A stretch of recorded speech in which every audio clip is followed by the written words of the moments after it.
자, 시장 전문가 두 분과 함께합니다. 인베스트 자문의 일성익 고문과 영앤리서치 최진욱 본부장 나와 있습니다. 안녕하세요. 안녕하세요. 네. 자, 모처럼 만에 또 기대감을 갖는 그런 주시장입니다. 이게 단발성으로 끝날 거는 분명히 아니라고 생각하고 있고 믿어 의심치 않고 장기적인 모멘텀으로 작용하길 분명히 우리가 기대를 해야 되겠죠. 자, 먼저 시장 소외 파악하시는 부분이 있을까요? 그래서 오늘 장이 이제 화답을 하는 것 같아요. 그래서 장이 향후에 3,000포인트가 가느니 궁극적으로 5,000포인트까지 얘기가 나오는데 그거는 가봐야 되는 문제고 일단은 장이 새로운 대통령을 맞이하면서 화답했다는 것에 대해서 상당히 긍정적이다. 근데 오늘 좀 급하게 오른 면이 없지 않아 있다. 이런 거에서 약간의 좀 기존에 안 올랐다 오르는 게 아니라 꾸준히 오르다가 지금 오늘 급하게 올랐기 때문에 약간 좀 부담스럽다는 측면이 없잖아 있고 그래서 내일 가면 바로 또 일부 조정이 보일지도 모르겠다라는 생각을 하는데 오늘 좀 강한 것들이 아무래도 새 정부에 대한 기대감, 새 대통령에 대한 기대감 그래서 가장 빨리 오른 것들이 지주사, 금융사 이런 쪽으로 지금 많이 올라가고 있거든요. 근데 그런 종목 업종도 기존에 안 올랐던 게 아니라 계속 올라가는 기대감을 갖고 미리 선반영하는 측면도 있거든요. 근데 오늘 급하게 오르고 거래량도 상당히 급증을 했어요. 약간은 조정을 보일 것 같다는 생각을 하지만은 향후에 상승세는 계속 이어지지 않을까라는 기대감으로써 오늘 시장을 바라보는 시각을 갖고 있는 게 좋지 않을까 생각이 듭니다. 네.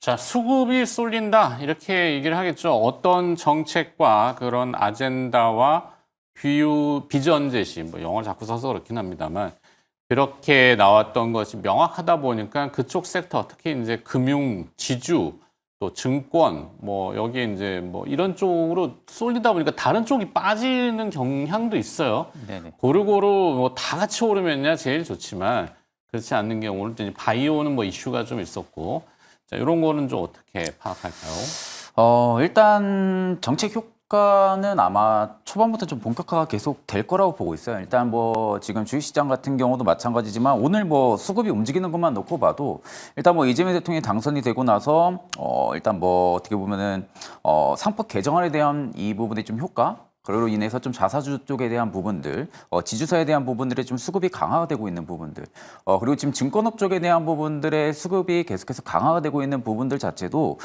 상식적으로 어떻게 보면은 이제 정책에 대한 효과가 계속해서 받고 있다라고 볼 수가 있는 거죠. 그렇다 하게 되면 이제 뒤로 넘어가게 되면 또 신재생 쪽 같은 경우도 또 움직일 가능성이 이제 좀 크겠죠. 그러니까 지금 아마 당분간은 좀 이러한 순환매가 계속 좀 유지가 될 가능성이 굉장히 좀 높다라고 보고 있는 상황입니다. 특히 이제 증권업들 같은 경우는 지금 금리 하락기에 또 접어든 상황인 부분들도 있기 때문에 지금 어떻게 보면은 투자에 대한 부분들 브로커리지 운영 수익도 계속해서 늘어나고 있는 상황이고요. 또 이제 금리 하락기에는 결국 유동성이 계속해서 확대가 되다 보니까 자연스럽게 ROE가 좀 증가하는 경향들도 굉장히 좀 심합니다. 그러다 보니까 이제 대표적으로 증권업들이 크게는 움직이지는 않지만 계속해서 저점을 좀 끌어올리는 그 경향들이 굉장히 좀 심했는데 최근에 좀 수급의 모습만 놓고 봤을 때는 앞전과는 성격이 굉장히 좀 달라요.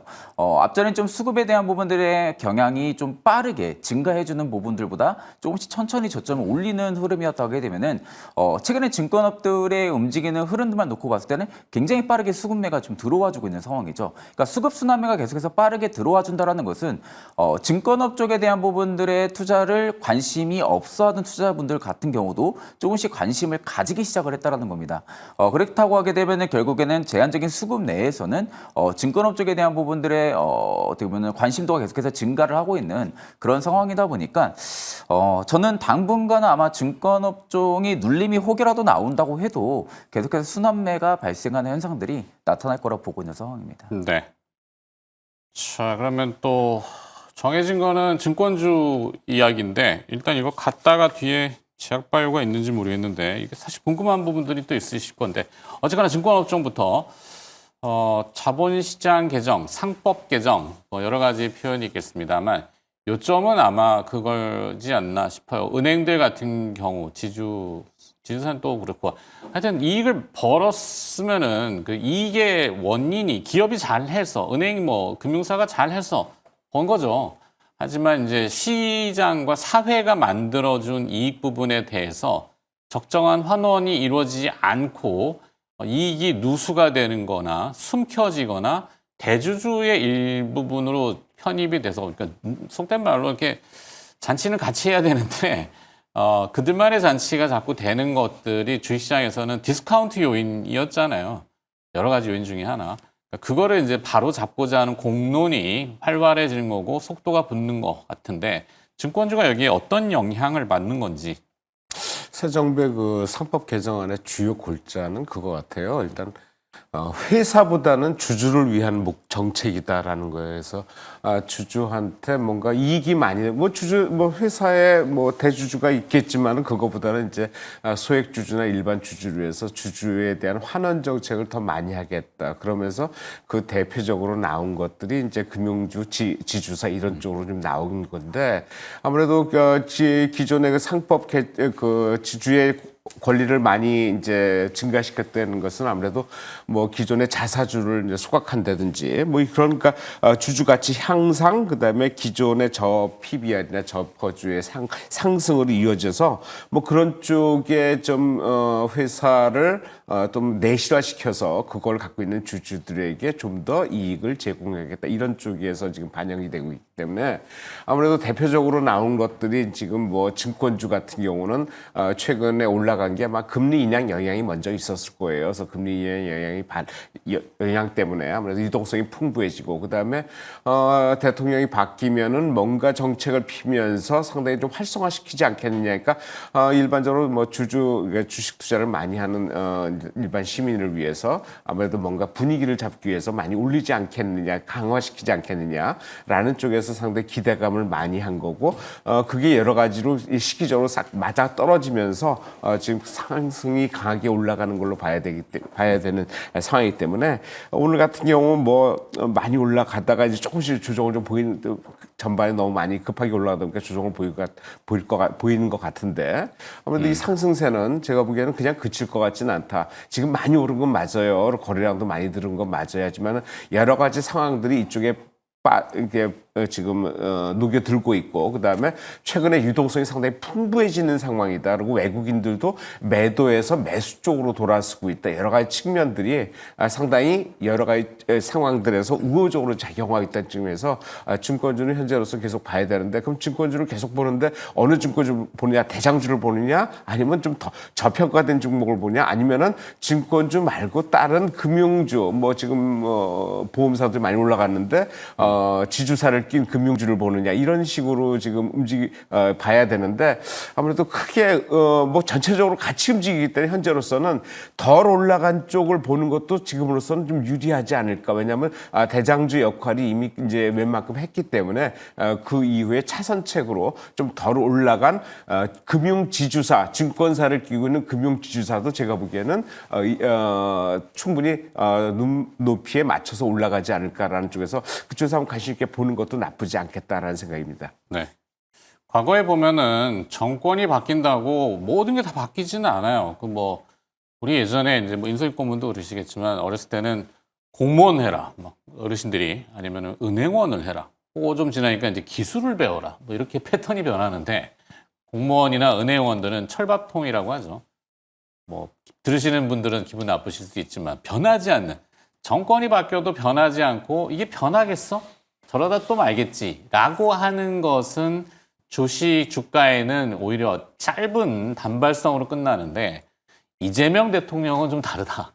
뭐 뜯어고치겠다고 하면은 오케이 뭐 공무원들 뭐 편하게 계시는 거 못 보죠. 그래서 이제 아마 이런 지주 은행들 증권업종도 뭐 저러다가 또 맨날 하는 게 뭐 증권 브로커리지 피 중개 수수료 먹고 뭐 이런 걸로만 하다가 자기들 잔치하고 근데 이번에는 뭔가 강한 변화의 이 압력이 올 것이다. 미래에셋증권이 지금 상징성이 된 것 같은데 두 분 다 지금 매수 의견을 주신 것 같은데 최진욱 본부장도 그렇게 매수로? 네, 그렇죠. 일단 저는 뭐 이재명 대통령의 가장 큰 특징은 추진력이라고 보고 있어요. 일단 네. 워낙 추진력 부분들을 가장 좀 빠르게 실행을 하는 좀 그런 대표적인 성격들을 좀 가지고 있는 상황이다 보니까 일단 뭐 상법 개정안 부분들도 지금 빠른 뭐 1주 뭐 2주 이내에 뭐 지금 해결을 하겠다라는 뭐 이야기도 계속해서 나오고 있는 상황이죠. 그러니까 결국에는 이제 주식 시장에 대한 부분들이 활성화에 대한 부분들의 방안들은 계속해서 가속화가 될 가능성이 높고 그렇다 하게 되면 결국에는 주식 투자의 비용이 계속 증가하는 부분들이다 보니까 보니까 상대적으로 뭐 지주사 부분들도 수혜를 받을 수는 있겠지만 금융업종들도 충분히 수혜를 받을 수가 있겠죠. 그 안에서 대표적으로 일단은 미래에셋증권 같은 경우가 지금 계속해서 거론이 되고 있는 상황인데 사실 이제 미래에셋증권 같은 경우가 지금 해외 투자 부분들의 해외 대체 투자 부분들의 평가 수치 우려감을 가지고 있는 상황이긴 합니다. 다만 반대로 이를 좀 상회할 수 있는 투자 목적 자산의 평가 이익이 지금 증가를 했거든요. 그러다 보니까 해외 대체 쪽에 대한 부분 투자 부분들의 평가 수치를 본 부분들이 상대적으로 지금 어느 정도 상회를 시켜줄 수 있을 만한 그런 평가 손익들이 지금 나온 상황이다 보니까 이로 인해서 좀 실적에 대한 부분들의 우려감은 좀 제한적일 가능성이 높다라고 보고 있고 일단 미래에셋캐피탈이 1,000억 원 내의 공개 매수를 지금 진행을 하는 부분들이 7월 30일 이후로 좀 끝나죠. 7월 31일 이후에는 거의 한 2,000억 원 가까이의 또 자사주 매입 소각에 대한 부분들도 예상이 되어 있는 상황이다 보니까 상대적으로 좀 주주가치 제고에 대한 부분들의 좀 모멘텀도 일부 가지고 있는 게 일단은 미래에셋 증권이라고 볼 수가 있습니다. 다만 일단 좀 저는 조심을 해야 되는 부분들이 월봉상에서 놓고 봤을 때는 15,300원, 200원대가 지금 강한 좀 저항대로 지금 형성이 되어 있는 것으로 판단이 들거든요. 그러다 보니까 최근에 외국인들의 좀 순매도세가 계속해서 그 구간에 지금 확대가 그 구간에 거의 근접해 있는 상황이다 보니까 좀 확대가 되고 있는 것으로 좀 판단이 되고 있는 상황이고 아마 좀 15,300원대를 재차 좀 돌파를 강하게 시켜준다 하게 되면은 저는 일단 상단에는 한 23,000원 이상까지도 충분히 열려 있을 가능성이 높다라고 보고 있는 상황이다 보니까 그 해당 구간대를 충분히 좀 돌파가 나와 주는지 그 여부들을 좀 체크를 하시면은 되실 것 같고 아까 제가 이제 15,000원대를 했는데 18,300원대입니다. 18,300원대를 확실하게 돌파를 시켜주는 흐름들을 꼭 체크를 하신 다음에 이 구간대를 거리랑 실으면서 돌파를 시켜준다라고 하게 되면은 상단 하면 23,000원대까지도 충분히 열려 있다라고 네. 보고 있는 상황입니다.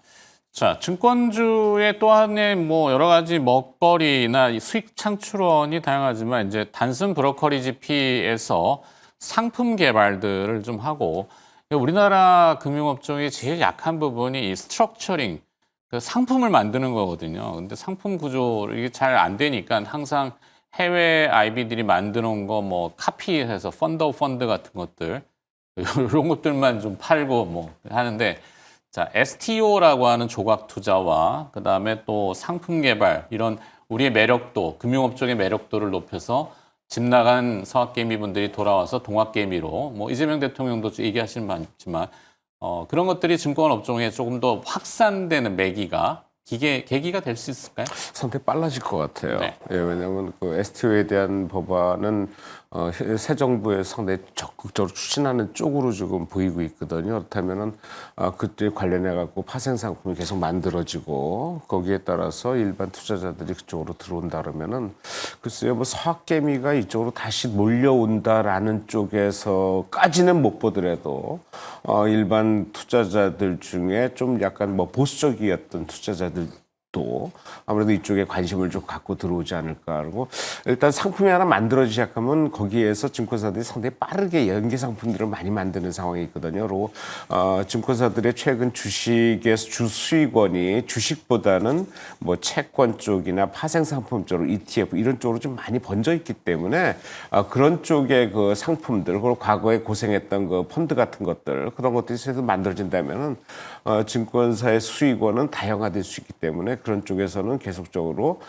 가능성이 크다. 그리고 최근에 증권주가 급등한 이유 중에 하나가 또 그것도 있는 것 같아요. 작년에 실적이 상당히 좋았단 말이에요. 근데 작년에 전체로 시장 자체가 안 좋다 보니까 거의 눌려 있는 상태였는데 그 시장이 올해 들으면서 작년의 실적을 올해도 충분히 넘어선다라는 쪽에서 아마 2년간의 실적 누적이 한꺼번에 터진 경향 그리고 여러 가지 정책 수혜 그다음에 여러 가지 그 주주 환원 그리고 정부의 정책 이런 것들이 어우러지면서 그런 쪽에서 금리 인하까지 곁들여졌죠. 그래서 그런 쪽에서 아마 폭발적으로 형성이 된 것 같은데 현재로서 보면은 약간의 문제는 지금 미래에서 대장주 역할을 하고 있고 그 외에 뭐 하나투자증권이나 다른 증권사들이 좀 올라오고 있는데 대차장고가 좀 늘어나는 게 조금 좀 보이는 것 같아요. 특히 미래에셋에서 대차장고가 급등을 했기 때문에 대차장고 늘어나는데 이 정도 대차장고 갖고는 크게 문제될 건 없지 않다. 그러니까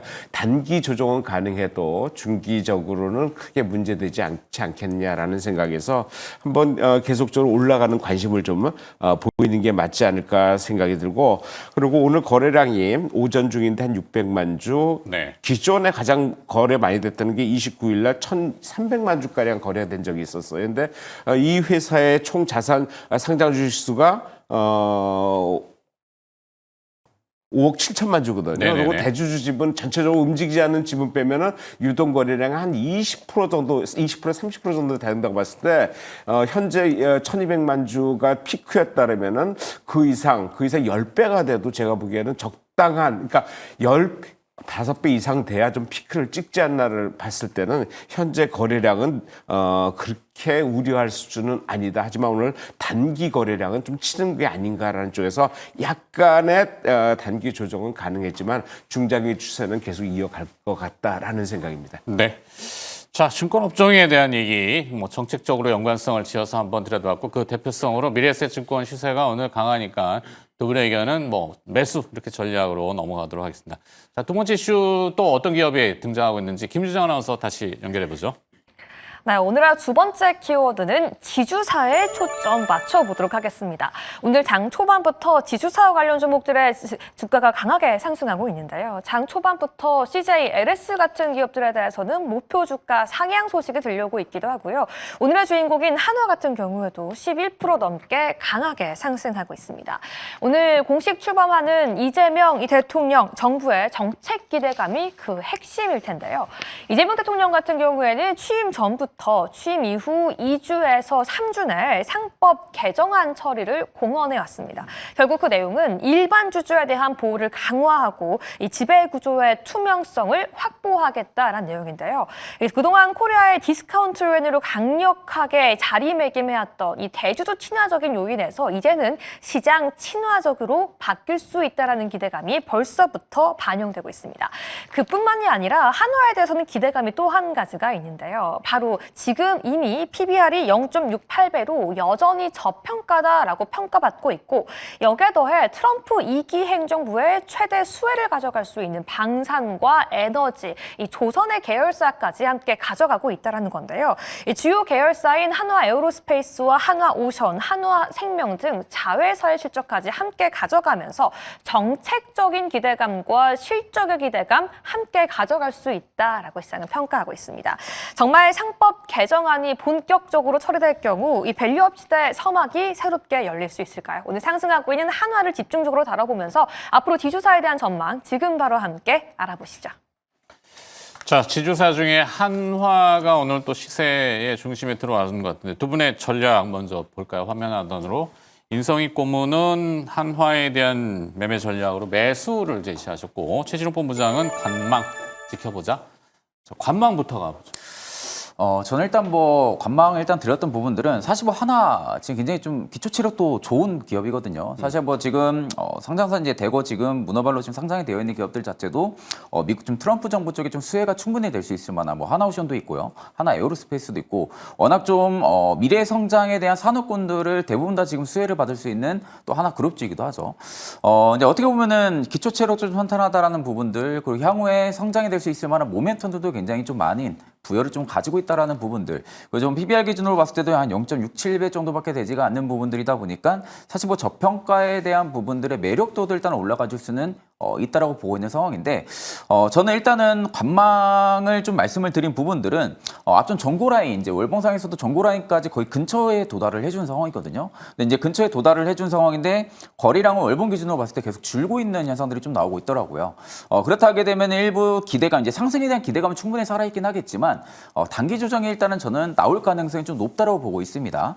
그렇기 때문에 일단은 92,000원대를 재돌파를 시켜주지 못하고 한 번 더 밑으로 좀 빠지면서 유동성을 다시 한 번 더 확보를 하고 나서 그 다음 상승에서 아마 좀 전고 라인을 좀 돌파를 시켜줄 가능성이 좀 높다라는 그런 저는 관점을 좀 가지고 있는 상황이다 보니까 지금 이제 급격하게 너무 많이 오른 상황이긴 하거든요. 물론 이제 뭐 지금 새 정부에 대한 부분들의 출범 모멘텀, 기대감들을 충분히 가지고 있는 지주사이기는 하지만 워낙 좀 최근에 단기간에 급등세가 좀 많이 나와준 상황에서 수급도 좀 많이 빠지고 있는 상황입니다. 그러니까 수급이 더욱 더 계속해서 강화가 돼야 하는 상황인데 반대로 수급이 조금씩 줄고 있다라는 부분들은 일부 조정이 또 나올 가능성도 좀 있다라는 우려감으로 좀 형성을 해줄 수가 있기 때문에 저는 일단 5일선을 이탈을 안 해주는지 여부를 좀 먼저 저는 체크를 하고 나서 조정 시에 좀 매수가 좀 맞다라는 관점으로 봤을 때는 아직은 좀 추격으로 따라보기는 다소 좀 부담이 되지 않나라고 보고 있는 상황입니다. 네. 자, 인성일 고문이 보시는 한화에 대한 전략은 매수를 주셨는데 이유는 구체성은 뭡니까? 부담스럽긴 해요. 왜냐하면 지금 연초 대비해서 거의 지금 3배가 올랐어요. 지주사가 3배가 올랐다. 이게 이 과거에 이런 일 전 본 적이 없는데 새 정부 들어서 가장 수혜를 받을 수밖에 없는 상황들이 계속 만들어지는 게 한화가 기존에 오션 조선이 있었죠. 주가 많이 올랐죠. 그다음에 방산이 있었죠. 시스템이에요. 그다음에 최근에 오늘도 좋은 소식이 나왔는데 FA50도 또 납품한다는 거 하나 에어로스페이스 예 그거 있었죠. 그다음에 그 새 정부 들어서 가장 지금 얘기가 많이 나온 태양광 관련 산하 솔루션을 갖고 있죠. 그다음에 최근에 토큰도 과거에 좀 고생했던 거예요. 그래서 그쪽에도 좀 발을 거쳐 있단 말이에요. 그러니까 하나투자증권. 예, 그래서 여러 가지 얘기들이 지금 하나 쪽에 나쁘진 않아요. 근데 문제는 이제 많이 올랐다는 거예요. 지금 연초 대비해서 그 3배씩으로 지수사가 올랐다. 거래량도 최근에 많이 늘어났다. 여러 가지 상황들이 나쁘진 않은데 조정권은 들어서야 되는데 실제적으로 이 상승세를 딴 쪽에서 받아주겠느냐. 오늘 이체전지하고 반도체가 환호를 했는데 그게 오늘 환호로 끝날지 왜냐면 과거에 하루로 그냥 다시 주저앉은 적이 많았거든요. 오늘은 다르겠지라고 생각을 하는데 왜 정부가 들어섰으니까 이제 미국 협상력 강화되겠다. 근데 거꾸로 이제 정부가 들어섰으니까 미국에서 공격적으로 나올 수 있다. 이제 확실히 됐으니까 이제는 뭔가 협약을 확실히 해야 되겠다라는 쪽에서 더 압박을 넣으면은 또 고생을 시킬 수 있거든요. 그래서 그런 쪽에서 오늘 그 안 오르던 업종이 올랐다는 게 실제적으로 계속 바닥을 치고 갈 수 있는지 좀 더 지내봐야 되는지 그리고 상황이 안 좋다 이런 식으로 계속 간다 그러면은 기존에 가던 것들이 더 갈 수밖에 없지 않나. 왜냐면 돈이 움직여야 되는데 가봐야 돈이 안 된다면은 그냥 가던 거 가벼운 쪽으로 움직일 수 있거든요. 그렇다면은 현재 거래량이 많긴 하지만 그거의 부담을 느낄지 계속 가는데 가면서 더 가벼워질지 그거는 모른단 말이죠. 그래서 저는 앞으로 당분간은 지금 2차전지나 반도체에 대한 기대를 좀 많이 하는데 그거에 대한 그 화답이 왔으면 저도 좋겠지만은 실제적으로 거기에 누적 물량이나 여러 가지 상황들이 아직은 녹록치 않다. 그렇다면 기존에 가던 쪽으로 가볍게 가는 게 맞지 않겠느냐. 그리고 거기에 수혜를 받는 업종이나 테마를 선호하는 게 좀 맞지 않겠느냐. 당분간이 얼마 될지 모르지만 단기적으로는 그렇게 맞지 않겠냐. 쪽에서 저는 한화에 대한 가능성을 상당히 크게 보고 있고 여러 가지의 상황들이 현 정부랑 맞아떨어진다는 쪽에서 좀 긍정적으로 점수를 주고 싶다 생각입니다. 네. 구체적인 것들은 나와봐야 알겠지만 제가 이해하는 거는 한화 좋은 거 다 가지고 있어. 방산, 조선, 이것저것, 금융까지도 지금 가지고 있잖아요. 그러면 이익이 어디로 집중되느냐? 지주사로 돌아가죠. 그죠? 그러면 그 이익이 지주사에 모여서 배분이 되느냐? 그건 아닌 것 같고. 어떻게든지 자기들 잘 하죠. 근데 이제 그걸 강제로 분배할 수는 없죠. 대한민국 이 자본 사회니까. 근데 간단한 방법이 있죠. 그렇게 돼 있으면 외국인한테 확 열어버리는 거죠. 그럼 외국인들 입장에서 보면 한화 먹어버리면 다 먹는 거. 옛날의 개념이라면은. 근데 그게 이제 예전에는 법으로 막 보호해주고 이익을 보장해주고 이런 것들이 있었잖아요. 그렇게 될까봐 지금 한화가 주가가 들썩거리는 거 아닌가? 계열들은 조금씩 주가가 밀리는 것 같은데 어떻게 생각하세요? 사실 지금 어떻게 보면 하나의 그룹 이제 몸으로만 놓고 봤을 때는 너무 좋아요. 지금 상대적으로는 미래 성장에 어떻게 보면 좀 확보할 수 있을 만한 그런 계열사들을 다 갖고 있는 상황이죠. 근데 그 계열사들이 또 사업을 못하는 것도 아닙니다. 그 계열사들이 지금 사업도 굉장히 잘 되고 있는 상황에서 사업이 잘 된다는 것은 앞으로도 계속해서 사업이 성장할 수 있는 가능성이 높아진다라게 되면은 벌어들일 수 있는 수익도 굉장히 많아질 거고. 그러면 결국 이제 지주사의 체력은 계속해서 커질 수가 있는 부분들을 가지고 있는 것도 사실이긴 합니다. 그러니까 어떻게 보면은 매출적인 부분들이나 그리고 이제 순이익적인 부분들만 놓고 봤을 때는 분기가 지나면 지날수록 하나 입장에서는 계속해서 증가할 수 있는 그런 기대감들을 계속해서 형성을 할 수가 있는 부분들도 사실이긴 한데 저는 일단 뭐 지주사들이 지금 하나만 있는 것도 아닌 사실이잖아요. 그러니까 사실 지금 하나가 잘하고 있는 것도 맞기는 하지만 하나 말고도 뭐 LS도 있는 상황이죠. LS 같은 경우도 뭐 전선 쪽에 대한 부분들을 모멘텀도 굉장히 좀 강한 상황이고 결국엔 지금 이재명 대통령 같은 경우도 AI에 대한 부분들, 백주 프로젝트에 대한 부분들도 일전에 공약으로 이야기를 했었던 부분들. 그렇다 하게 되면 결국 이제 AI 쪽의 인프라가 빠르게 활성화가 되면 그만큼 전력량에 대한 부분들의 소모량도 늘어날 것이고 그렇다 하게 되면 결국 LS 쪽에 대한 부분들의 지주사 모멘텀도 더욱더 부각이 될 것이고 그러니까 어떻게 보면 지금 하나 입장에서는 저는 주가의 과열까지는 일단 올라왔다고 봅니다. 주가가 일단은 과열이 될 수 있는 구간까지 올라와 있는 상황이고 이 상법 개정안에 대한 부분들의 기대감도 충분히 형성을 해주고 있는 부분들이기는 하지만 사실 이제 자사주 소각에 대한 부분들이 의무화가 된다고 하게 되면은 그간은 좀 대주주의 좀 방어, 지분 방어에 대한 부분들 수단으로 좀 많이 사용이 됐었죠. 근데 그 부분들이 반대로 이제 주주 환원이라는 본연의 목적으로 이제 사용이 되는 겁니다. 이제 그런 부분들이 일단 하나 입장에서는 그만큼 벌어들이는 돈들이 많기 때문에 주주 환원에 대한 부분들도 충분히 긍정적일 가능성은 높다라고 보고 있는 상황이거든요. 다만 일단 저는 주가가 너무 많이 펌핑이 되어 있는 상황에서는 사실 이제 수급이 저는 이동할 가능성도 좀 높다라고 봅니다. 물론 이제 하나가 그만큼 추세가 지금 전환이 될 수 있는 구간이냐라고 놓고 본다고 하게 되면은 추세가 전환이 될 수 있는 구간들은 아니라고 보고 있고요. 다만 이제 주가가 너무나도 과열권까지 많이 펌핑이 되어 있는 상황이다 보니까 신규로 들어오려는 투자자분들 입장에서는 좀 부담감을 느낄 수가 있다라는 거죠. 그럼 부담감을 느낄 수가 있다라고 하게 되면은 다른 쪽으로 일단은 눈을 돌릴 가능성도 일단은 좀 체크를 해볼 가능성이 저는 높다라고 보고 있는 상황이다 보니까 사실 이제 하나 입장만 놓고 봤을 때는 물론 좋은 기업입니다. 좋은 기업이지만 지금 당장 우리가 주식 투자를 빗대어 봤을 때는 일단 저는 과열권이다라고 보고 있는 상황입니다. 네, 여기서 정리하도록 하겠습니다. 인베스트 자문의 인성희 고문과 영앤 리서치 최진욱 본부장이었습니다. 고맙습니다.